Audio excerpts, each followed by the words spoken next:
I dedicate this video to Sam Muchnick, commentator Larry Matisic, Wrestling at the Chase, wrestling fans, and the wrestlers I grew up watching throughout the years. Get funky like a monkey, for nobody can stop me. G brothers from the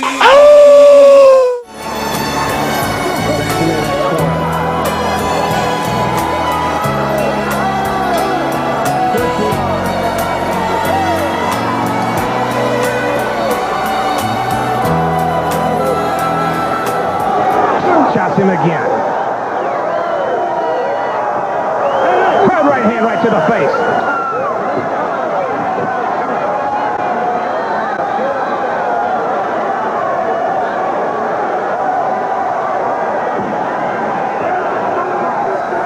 This is the key. This is my film analysis of Darren Aronofsky's 2008 film, The Wrestler, based on Robert Siegel's 2007 script of the same name. The Wrestler stars Mickey Rourke as Randy the Ram Robinson, Evan Rachel Wood as Stephanie, and Marisa Tomei as Cassidy. I would appreciate it if you would subscribe to The Godfather of Cinema, and I would also appreciate it if you would hit the bell to be notified of more videos that I'll be uploading in the future. Why do some people believe in things that they know are not real? And why do some people disbelieve things that they know are real? In The Wrestler, aging over-the-hill wrestler Randy the Ram Robinson cannot let go of the past and his belief that a 20th anniversary rematch with the Ayatollah will put him back on top of his sport. One thing that Randy cannot get back, however, is time. For all that he has to show from all of the blood, sweat, tears, passion, and love he sacrificed to the sport and his fans after all these years are swollen joints, an old broken down trailer in a trailer park, a broken heart, and a grown daughter who hates him. And yet, in spite of these regrets, there is a woman named Cassidy. However, she won't let him take her out for a couple of beers. She treats him like she treats all of the other guys. She does not want him around her son, and she does not want him to call her by her real name, which is Pam. Why then does he like this woman so much in spite of all signs pointing to the fact that she does not like him, at least not in the same way that he likes her? Because every time he sees her, she pretends like she is happy to see him, especially on those slow nights when she cannot get anybody else to pay her for a lap dance at the strip club. John 6 and verse 51, I am the living bread that came down from heaven. Whoever eats this bread will live forever. This bread is my flesh, which I will give for the life of the world. In Darren Aronofsky's 2008 sports drama, The Wrestler, a has-been professional wrestler named Randy the Ram Robinson prides himself on giving everything he has to make his fans believe that wrestling is real. However, as Randy's fans want to believe in something which they can obviously see is fake, Randy also wants to believe that a stripper named Cassidy really likes him. However, even after he runs off a group of customers for making fun of her age, and even though he can always be counted upon to pay her for a lap dance when other customers reject her because of her age, she won't let him take her out, kiss her, or get to know her outside of the club. Randy goes out of his way to make Cassidy feel like she is an important person, but in return she treats him like any other customer. Unlike her, Randy always goes the extra mile to make his fans feel like they are more than just fans to him. Unfortunately, the same cannot be said in regard to his estranged daughter, as having his picture taken with his fans at a VFW hall is more important to him than making his daughter feel like she is important to him also by taking a few minutes to talk to her prior to a match. More on this later.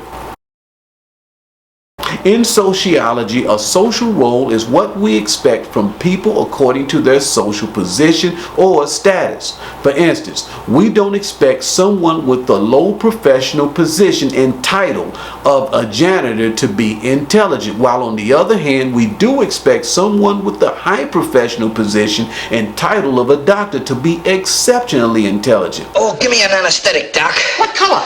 Additionally, we expect cops to be fair, men to be physically and emotionally strong, women to be physically and emotionally weak, submissive, to have children, and to know how to cook. So it is easy to see how limiting people to roles we expect them to have makes it difficult to see those people in different ways. Because customers in the strip club only see Cassidy as a stripper, it never crosses their minds that she may also be a mom. Got a kid. You have a kid? Nor does it occur to the men devaluing her because of her age in the VIP room that she may also be a human being with emotions like themselves. And because Wayne only sees Randy as a wrestler, but not as a father, a man who just had a heart attack, or a man like himself with pride, Wayne is insensitive to Randy's feelings, ordering him out of his office to knock on the door to re-enter his office. Additionally, Wayne cracks a homophobic joke about Randy sitting on another wrestler's face. Randy bears all of Wayne's insults without protest until he finally becomes fed up with Wayne, the customers at the deli counter, and lashes out. More on this later.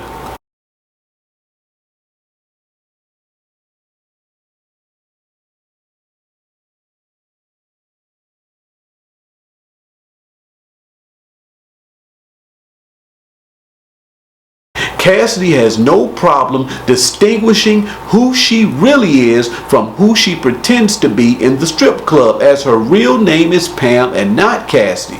Customers don't pay her to share her personal life with them, nor do they pay her to tell them about her son.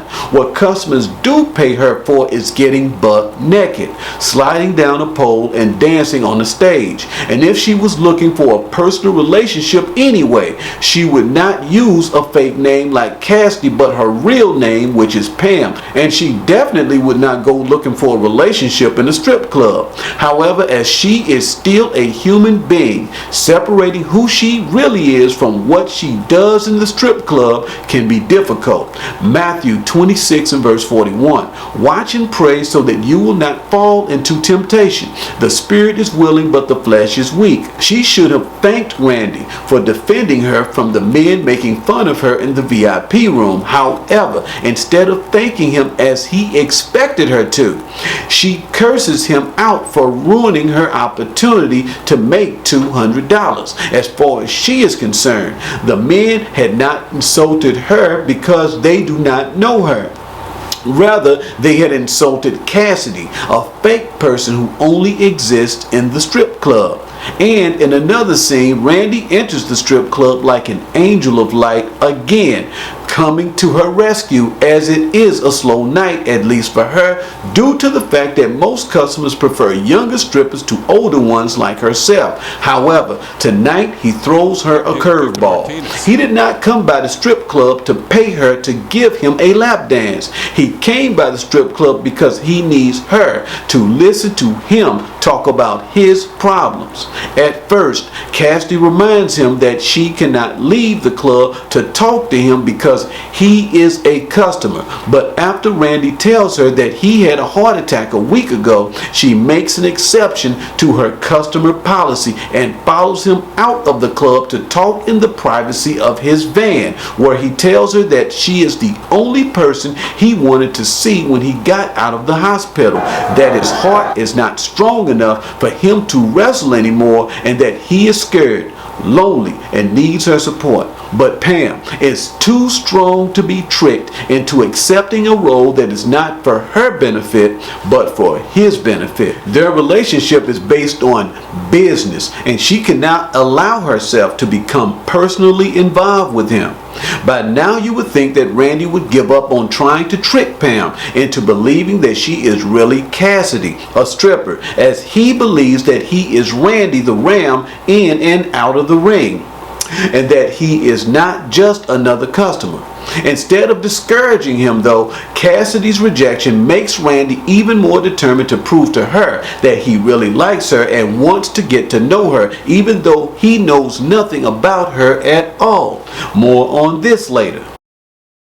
Be it his youth, his wife and daughter, his scarred and broken body, his blood, his bad heart, or even his life, Randy goes all out for his fans, while Cassidy, on the other hand, may greet Randy with a smile and a kiss on the cheek. She may listen to Randy and offer him encouragement, and she may give him a lap dance, but when it comes to her private life, her son, her real name, or her heart, Cassidy does the minimum of what her job calls for her to do, as Randy does the minimum of what his job at the deli counter calls for him to do. People do not go to strip clubs or deli seeking relationships, and for this very reason, Cassidy cannot give Randy her heart because he is only a customer. The customer is always right. Be it a pasta salad, chopped liver, or exactly 1 pound of German potato salad, and if he has to cut himself with a razor blade in order to fake a turnbuckle head injury, or let another wrestler named Hellbilly Cannibal body slam him on broken glass and barbed wire, or have a heart attack, Randy gives his fans exactly what they pay him for, such as blood and seeing him and other wrestlers beat the living hell out of each other. His fans, however, don't reciprocate the love he shows them by going to see him in the hospital, nor do his fans show up to support him at the autograph show, because this, unfortunately, is real life, and Randy's fans don't pay to see, nor do they want to see real life. They pay to see a fantasy, and they want him to make them believe that the fantasy that they are paying to see is real. Cassidy may listen to Randy, offer words of encouragement, let him buy her a drink, and she may kiss Randy on the cheek. Cassidy may even pretend that Randy is more than a customer, even though he isn't. Again, let's return to the scene in which he barges into the VIP room like the White Knight to rescue her from a group of men making fun of her age. Instead of thanking Randy for chasing the rude man away, she curses him out for messing up her chance to make $200.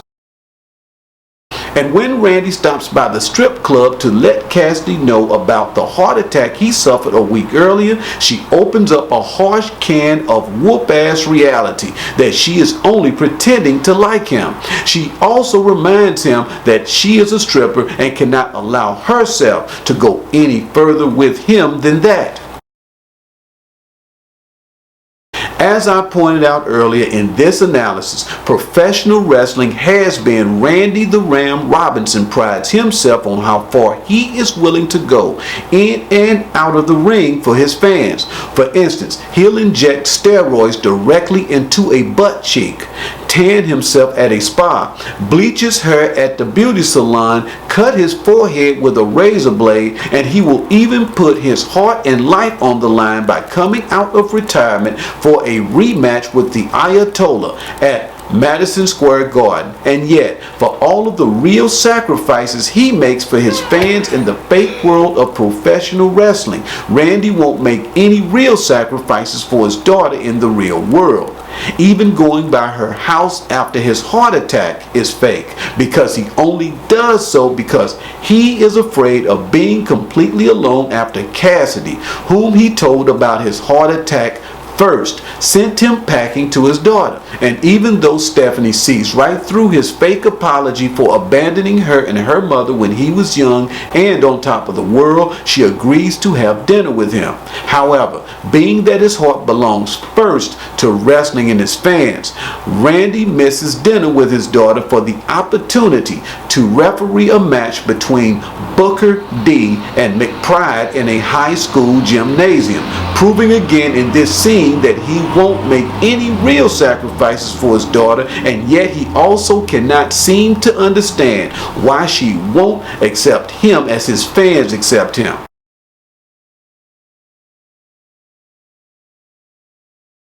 Earlier I explained how social roles make it difficult for people to see us differently. Once Randy takes the job as a deli clerk, his true and real self becomes insignificant to consumers, as older strippers like Cassidy are insignificant to horny men who objectify strippers as younger women with perfectly shaped bodies. Therefore, fed up with both Wayne and his social role behind the deli counter, Randy jams his thumb into the meat slicer. Up to this point in the wrestler, Randy has been invisible to customers at the deli counter who are only there to buy his meat and who only see him as a means of supplying them with meat. But now, seeing the real blood pouring out of the real wound of his thumb, the shocked customers who moments before had objectified him are now compelled by his act of self-inflicted violence to see him as he is and not for what they need him to be for the first time, as it is by metaphorical extension, his wounds and blood in the ring that connects him to his fans.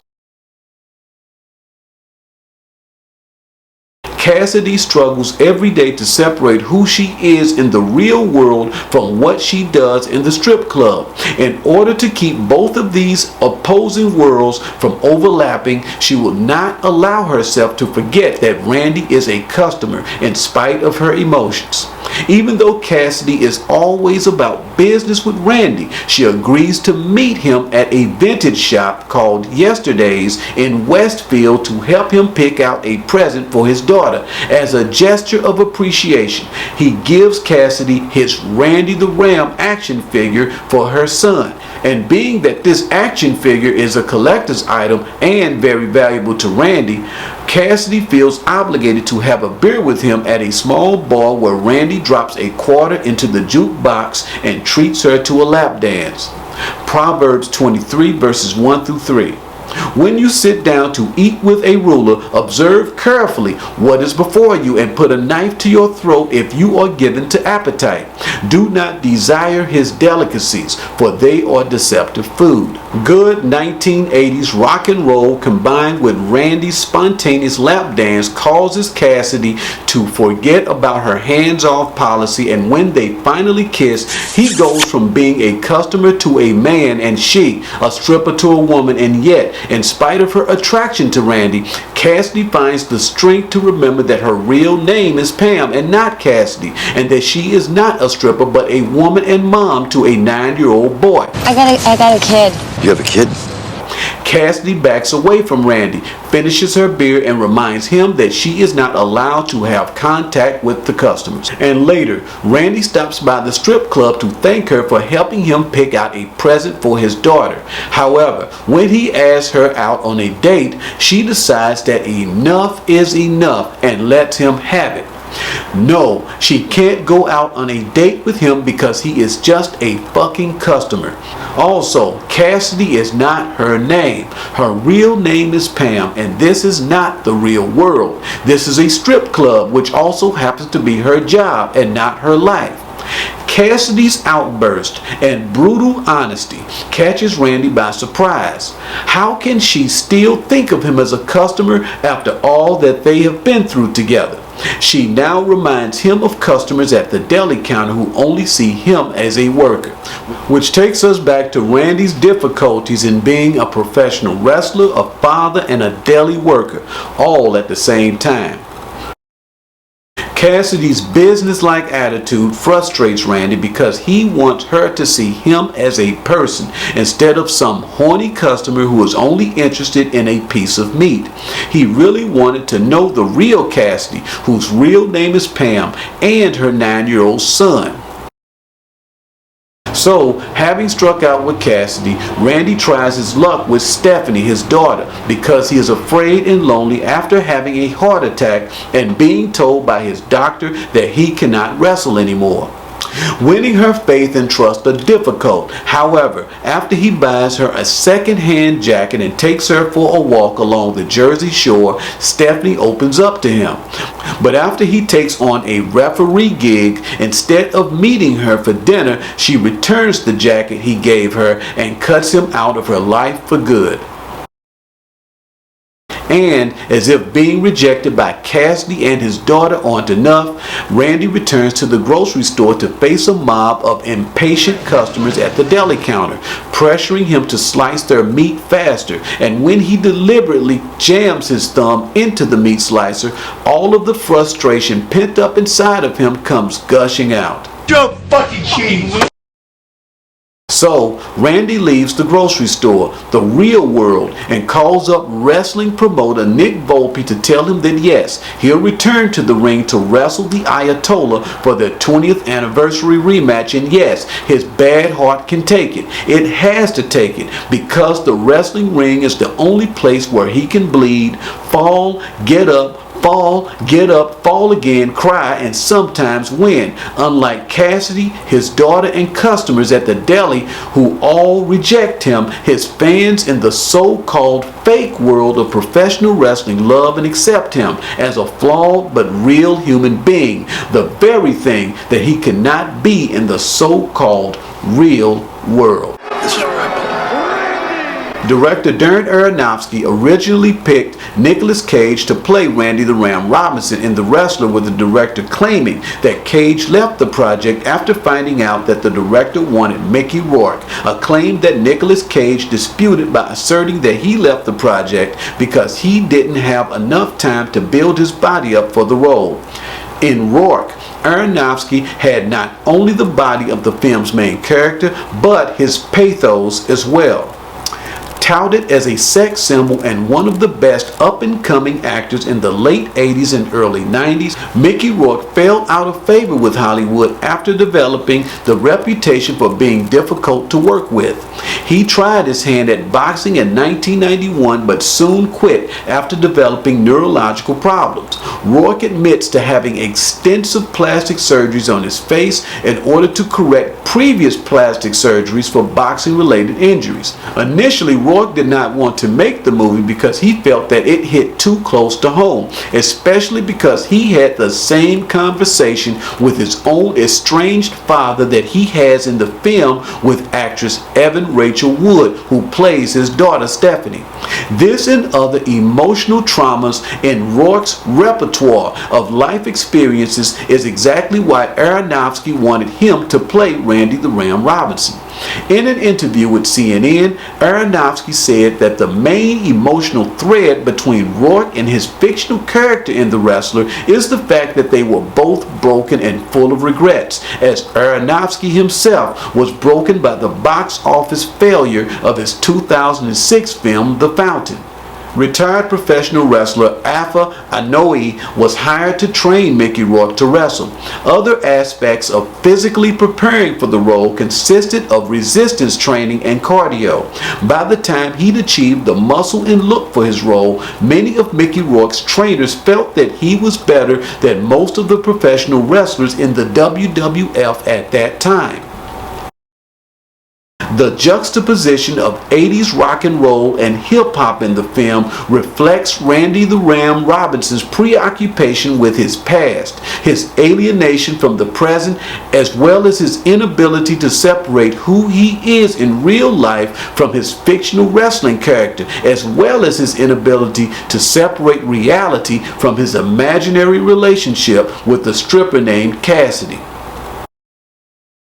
The Wrestler was a critical success, and my favorite critic, Roger Ebert, called it one of the year's best films in a year of exceptional films such as Inglourious Basterds, the animated film Up, The Hurt Locker, Milk, and District 9. Many professional wrestlers also liked The Wrestler. For instance, the late Rowdy Roddy Piper cried after seeing the film, and WWE star Mick Foley said that he was not only hooked in the first minute, but that he also forgot that Mickey Rourke was an actor and not a real professional wrestler. But Mick Foley also tempered his admiration for The Wrestler, stating that the film was a misinterpretation of professional wrestling. And finally, as a sports film, I rank The Wrestler with the first Rocky film and Martin Scorsese's 1981 film Raging Bull. I also rank Mickey Rourke's acting in The Wrestler among the best acting performances ever. Thanks for watching my analysis of The Wrestler, and if you liked it, I would appreciate it if you would give it a thumbs up, leave a comment, hit the bell to be notified of future videos, and subscribe to my channel. Thanks.